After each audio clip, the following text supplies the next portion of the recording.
What's up, guys and gals? Remember, drink healthy. It's citrus. I don't know what it is. We got it from IV, so screw it. Let's try it. Let's see what we're working on. Stay tuned. All right, so we're back in the shop with this 01 Nissan Frontier. It's got the 3.3 in it, I believe. Let's look. Yeah, 01. Yep. There it is. Yes, this is an 0133. So, we got to do a thermostat on. If you have a car crust, that's your part number. Now, these do not have a gasket. So grab some RTV. I like the ultra black. It works well. But it's right down there. So we're going to take this guy off. Maybe that guy. And then we'll undo that bolt right there. Pull that little holder off. And then we'll pull that clamp and that clamp to get this center section out. And then we'll go ahead and pull the 2 bolts that are on that thermostat housing. Now, I could not find a petcock drain for the radiator, so I'm just going to let it drain from the that radiator hose right there. It's not the proper way to do it, but that's what we're going to do. Make sure your car is not super freaking hot in this situation. Otherwise, when you pull this off, it will go and go everywhere and possibly burn you. It sucks. Don't do it.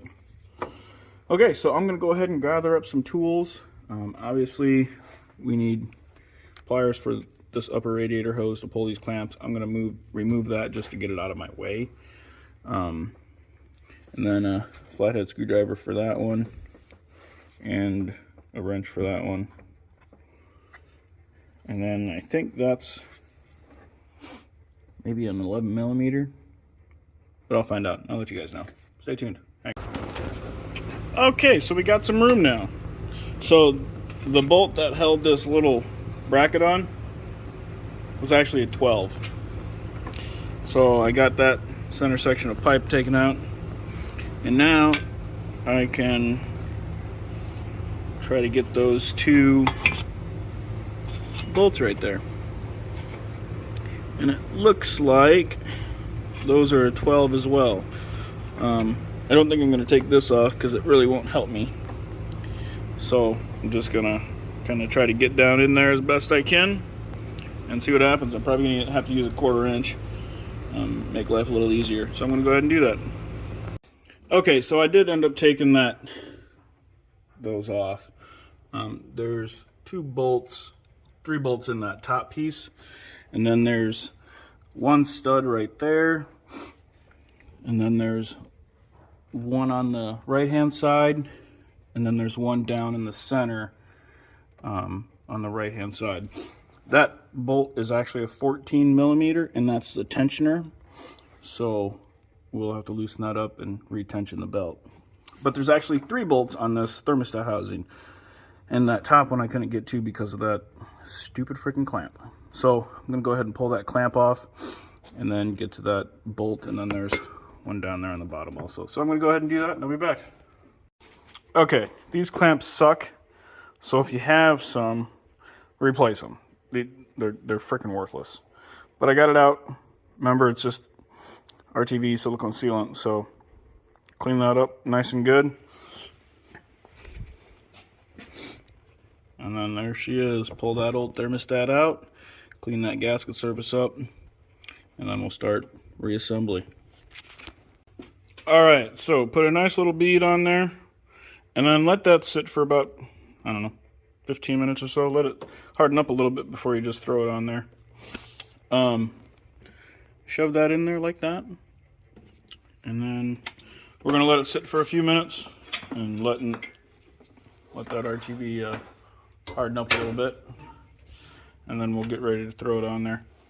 We just want it to set a little bit. We don't want it super hard, so don't wait like an hour.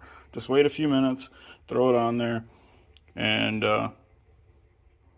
wait a little bit and throw some coolant in there. By the time you get done reassembly, you should be able to throw coolant in there. So, but yeah, I'm going to let this sit for a little bit, and then I'll be right back. All right, so that's back on there. Now we're going to throw those clamps back on. Don't forget the clamps. Those are very important.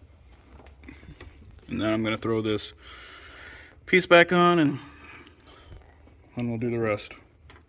Okay, so loosen up that 14 mil in the center of that pulley, and then loosen that one up. And that will give you some room to go down. Obviously that goes up. So this just goes down in there like that. But so there's that bolt on this, that one, and then that stud. And then those two and that one are for this guy. So it goes like this. Okay? So you have 3 on each one. Okay. I'm going to go ahead and get that in. Okay, so the nice thing about watching videos like this, old S-Light, is us mechanics can tell you DIYers what to do and what not to do. And one thing with this stupid little bracket is you have those 3 bolts on them, right? The stud that's there, the bolt that's there, and then the one down there. That one down there is a pain in the ass. So, make sure and do that one first. If you do put the top ones in, just, you know, just hand start them, barely. That way that bracket can still move. That bottom one sucks, okay? Get that one in there, and then tighten everything down. And yes, everything probably has torque specs on this thing. Do I care? Not really. Okay? I don't care. You're more than welcome to look them up. You can care, but I don't. There's nothing super important here, so just snug them down. You know, don't hand tighten, snug them down, and you're going to be fine. So, I'm going to put this top one on. I got to get new lights down here. It goes right like that, okay?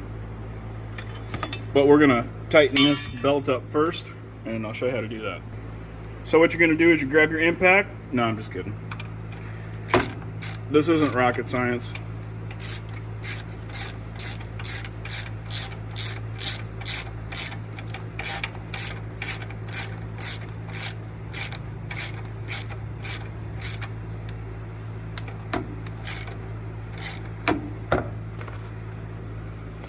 Okay, so tighten it to where it just moves, you know. You know, there's not a whole lot of play in it, but, you know, a little. And if for some reason you don't tighten it enough, it's not the end of the world. You can always tighten it some more. Not a big deal. Alright, so I'm going to go put that other one on there. And one thing I'm going to add.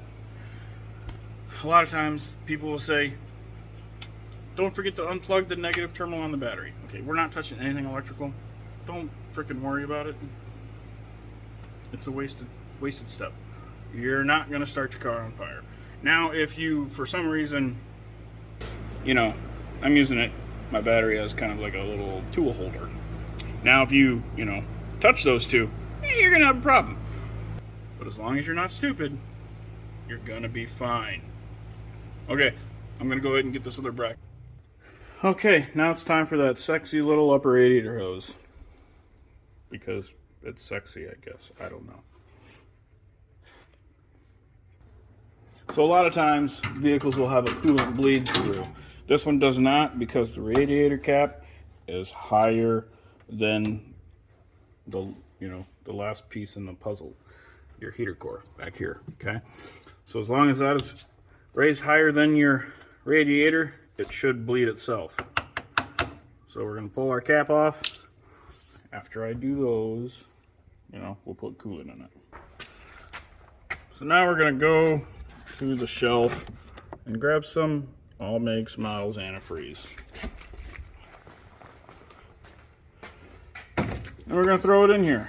I'm not sure how much coolant this thing takes, so I'm going to start with a ½ gallon of coolant to a ½ gallon of water. We're just going to 50-50 mix it. So I'm going to go ahead and pour this in here, and I'll be back. So at this point, fill it up with some water and go ahead and start it, and you should be good to go. When you start it, check for leaks. You know, just use gasket sealant, so make sure you don't have any leaks around the around that thermostat housing. But other than that, you're good to go. So like, subscribe, comment, leave questions, whatever. Deuces, everyone.